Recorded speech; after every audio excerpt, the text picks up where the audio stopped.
Hey guys, it's M4J here and welcome back to Global Ventures here on Planet Coaster. Now last time out we completed the station build, or at least did the actual building of the station build for the new railroad station that we built in this section of the park. Today, as you've just seen there, we are completely demolishing what was Around the World in 80 Days, and instead we are going to build Autour du Monde en 80... that's not right. It's 80. 80 jours. I rehearsed this. That's really rare for me to do, but I actually rehearsed how to say Around the World in 80 Days in French, and I still managed to bugger it up. Autour du Monde en 80 jours. That is how you say Around the World in 80 Days. Which is, as we all know, is a very famous Phileas Fogg story written by Jules Verne, adapted many times into films. I think more recently was the Steve Coogan Jackie Chan film, which was okay. I enjoyed it. I was a kid when it came out, but I enjoyed it still. It was alright. But yeah, this episode is going to be a little bit of an experiment for me as a video maker, as well as an experiment as a ride designer. So I'm going to be doing a few things differently to normal here. First and foremost, I'm going to be constantly letting the music take over and then coming back and doing a little bit more of an input vocally, and then letting the music take over again. You can probably hear my chair creaking in the background there.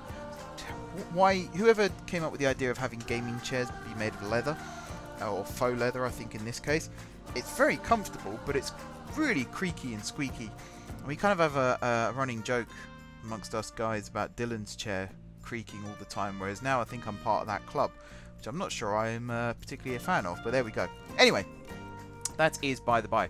So yeah, the old Omnimover system, it wasn't really that, it was a people mover system that we had for the ride. It was good in that I could build pause sections where people could stop and actually look at the scenery and things like that.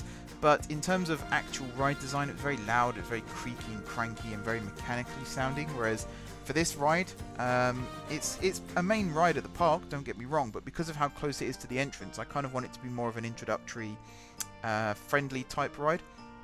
So having big, loud, moving parts like that, it wasn't particularly ideal. Plus, it was massive.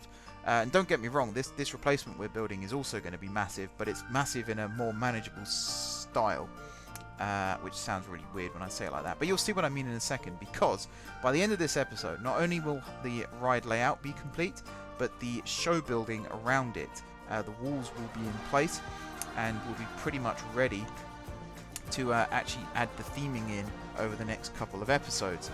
I wanted to get all of this done in one big go, and even then there's some bits that I missed out deliberately, because I think it took me the footage you're seeing is like 3.5 hours worth of effort, but in terms of like trial and error that you don't see in this video, it probably comes up to about 6 hours that I spent building all of this, which, you know, it's a way of passing the time, I suppose. You'll also see the ride go through a couple of passes, where this version of it is like a baseline, and then I expand it into certain areas, and I add and remove other little bits and pieces here and there. I also build the queue line and the exit paths and connect all that up and include it into the show building.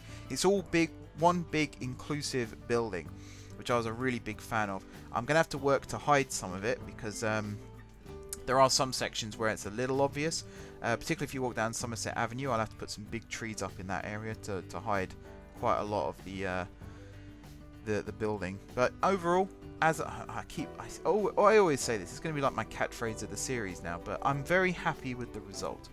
It's very big and it's very ambitious, and it's very out there in terms of what I would normally build. It's very big in scale, it's very big in scope, but I think it fits perfectly with what Global Ventures actually is, which is, you know, it's meant to be a family park, it's meant to be some family-based rides.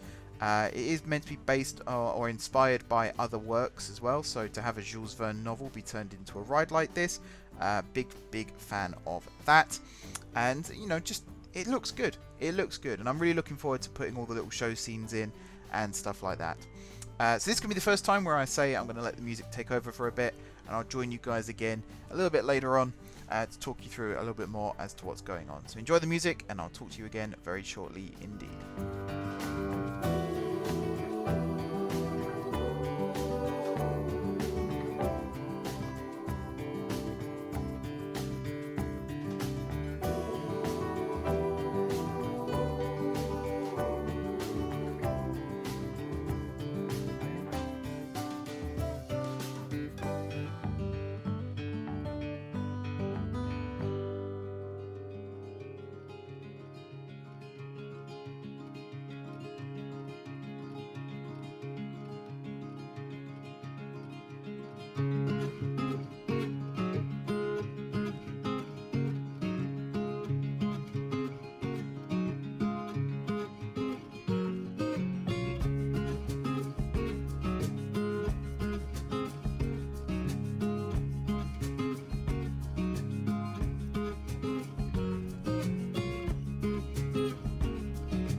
Okay, so we are back here, and as you can see, the ride track is pretty much finished now. This is pretty much the final layout, sorry, of the track.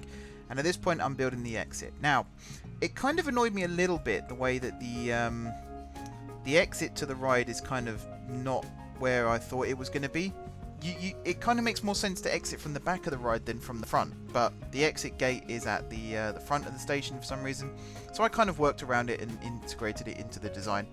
And that's one of the key things with this particular ride that I've not really done before in this park, is to try and integrate the exit and the entrance into the main building as well. Bandito tried that, and to an extent it kind of works. Bandito still needs to be redone, by the way. I'm going to redo the first bit with the first inversion again. But for this section of the park, it's the most recent section, it's the most evolved I've ever been as a Planet Coaster designer, so I wanted to integrate a lot of what I've learned, not just from my stuff, but from watching other people as well. I wanted to integrate a lot of that into the final design. So this little turn here under the railroad, instead of just having the railroad be separate to Around the World in 80 Days, it's actually going to be integrated into it. So there's going to be a nice little viewing window, probably made out of glass. That means that when you're on the train, as you're about to enter the Parisian section or the French section, I think I will refer to it as Parisian from now on. Paris is a very nice place to make a theme park area out of.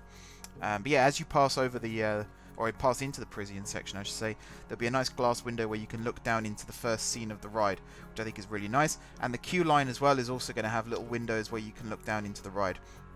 This isn't really a ride that I want to hide away. Some aspects of the park, like the Tech Tours ride in City of the Future, I want a lot of that ride to be a surprise. So to actually have a lot of that hidden away was part of the design, and the show building will reflect that.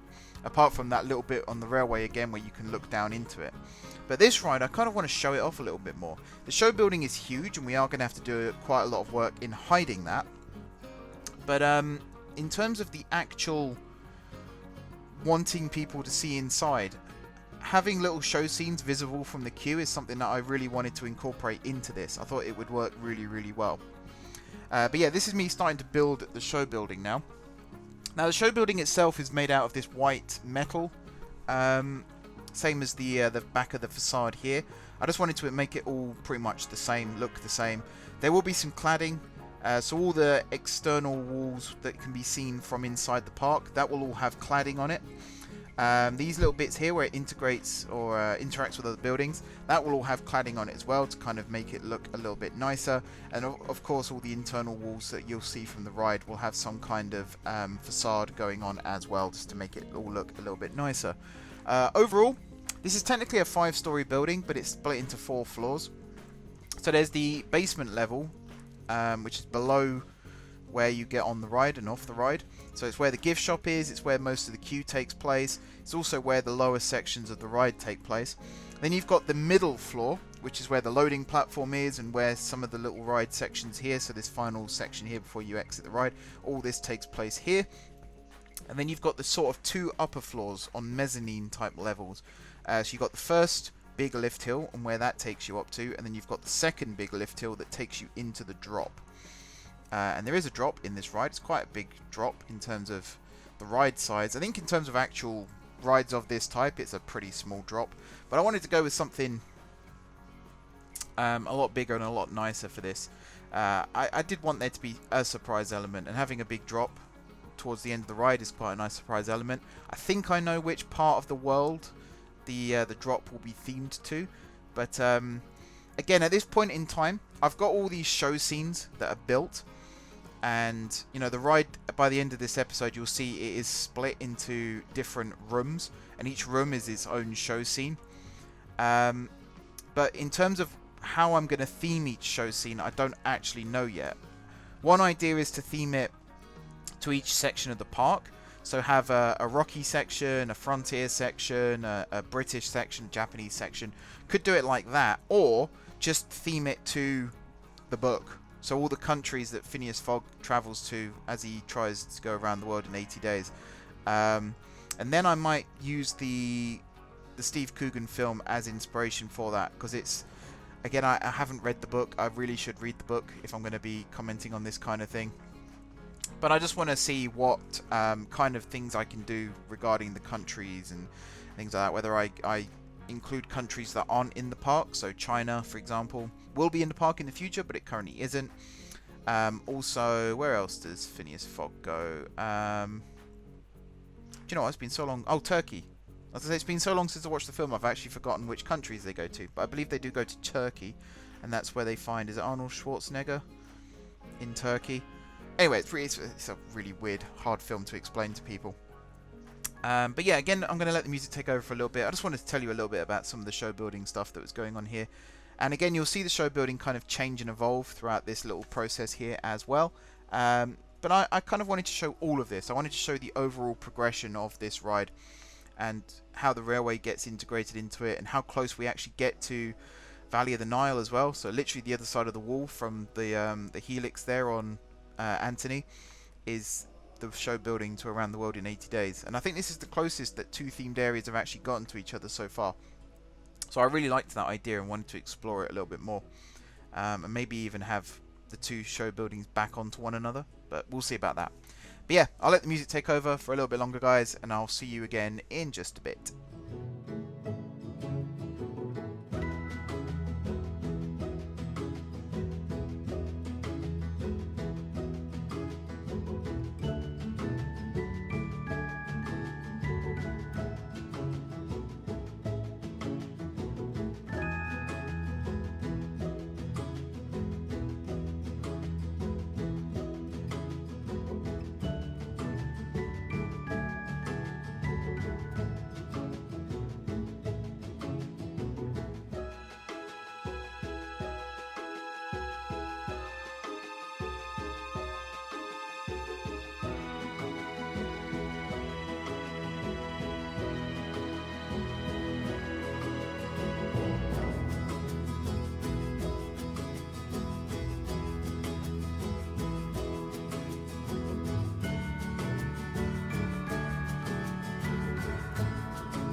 So as you can see, the walls are starting to take shape now. The railway is very much interacting with the show building over on this side of the build. And I'm just redoing some of the wall shapes here, because this is where I had the realization of why not actually integrate the railway into the building. So it might look like the walls are a little bit high when you look at Anthony there and how close it is. But in reality, when this is finished, Anthony will be built with like loads of rock work up against that wall anyway, so it will hide sort of the walls. Plus, Anthony's underground, there'll be a lot of land between the two. I'm still not 100% sure how I'm going to do the land, like the terraforming going over this building, because I don't want it to be a fully dark ride. I actually want some areas here to be lit up. Plus, to build a massive hill over all of this as well, it would hide the building, but it would also really dwarf Somerset Avenue and the actual entrance to the park. So I might cover some of it, like the little bit under the railway, I might cover that, but not all of it.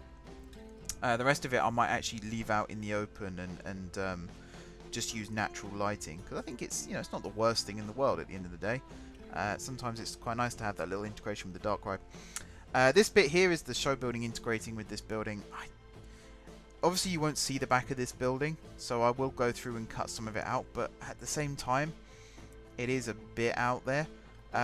This little zigzag shape here, where the pathway is here, this little alleyway, there'll be a flat wall across that, so it won't look really weird.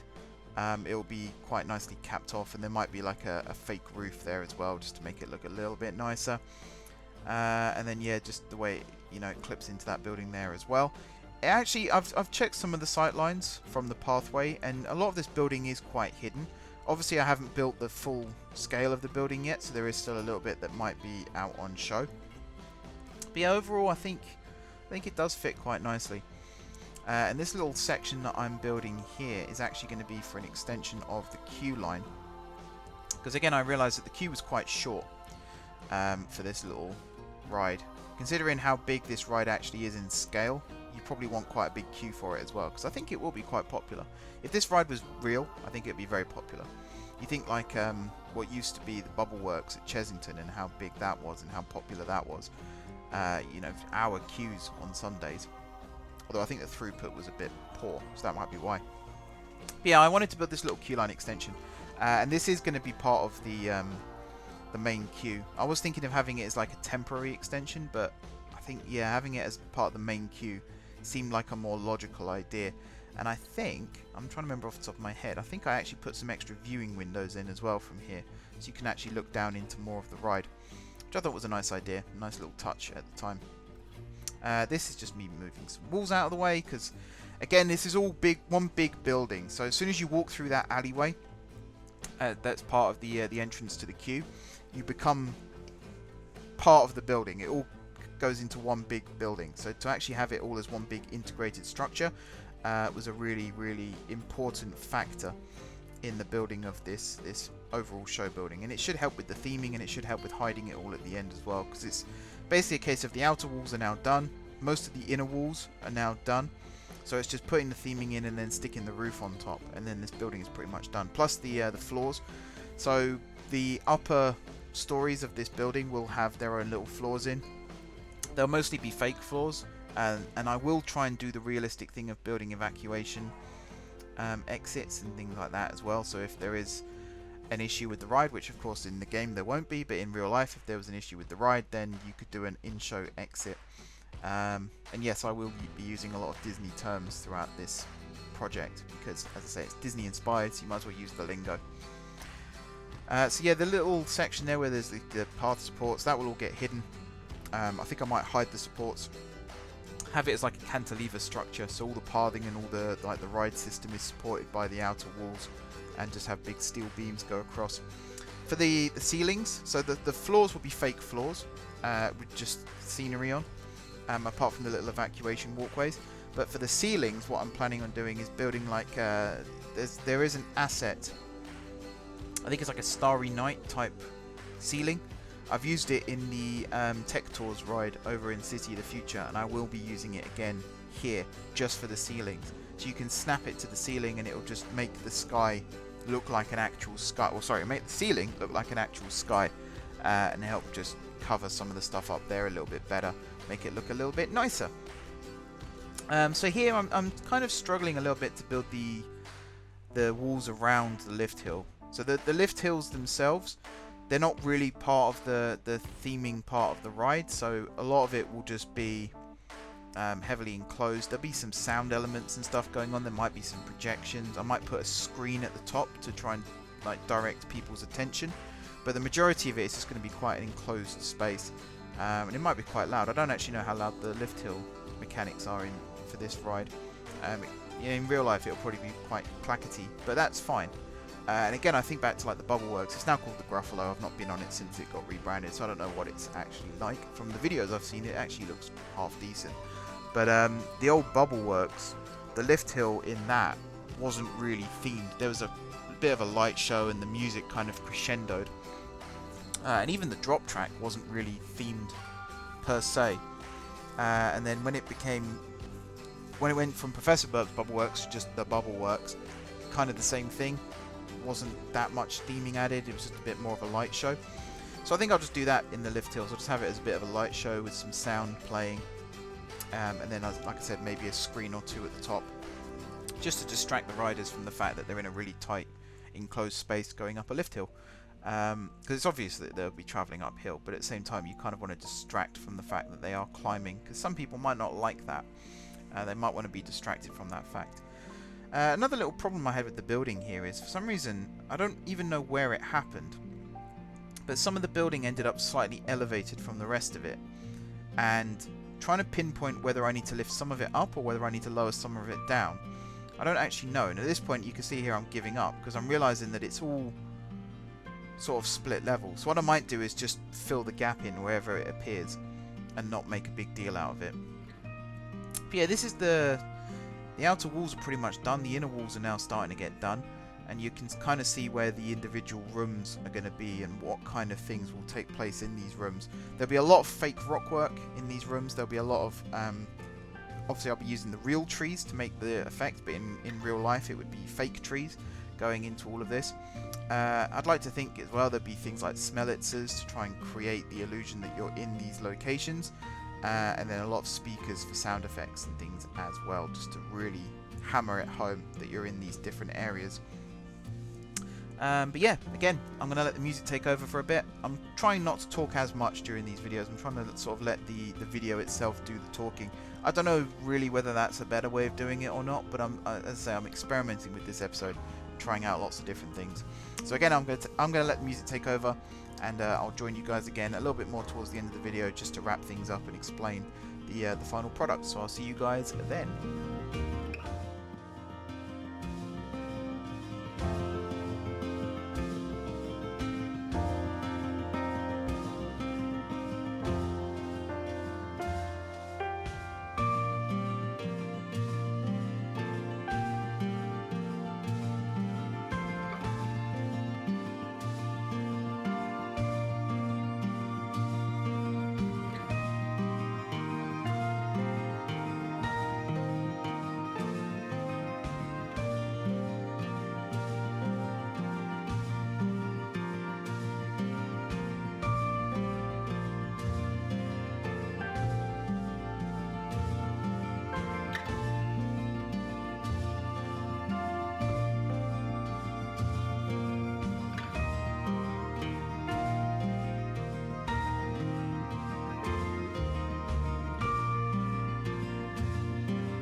So again, the building is really starting to take shape now, and a lot of this looks really weird and really random, but some of these internal walls are more placeholders than they are actual elements of the building that will remain throughout. This is really so I can get an idea as to how big each show scene is going to be, so I can design the theming accordingly.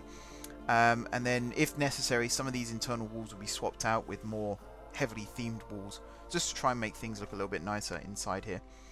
But yeah, the episode is pretty much coming to an end now, guys. We've finished everything that I've recorded here. You can see it all looking very nice and very lovely.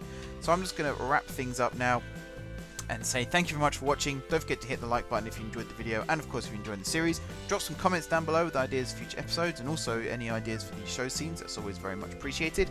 If you haven't already subscribed to the channel, be sure to hit the subscribe button. If you have already subscribed to the channel, thank you guys for your continued support, and until next time, I will see you soon.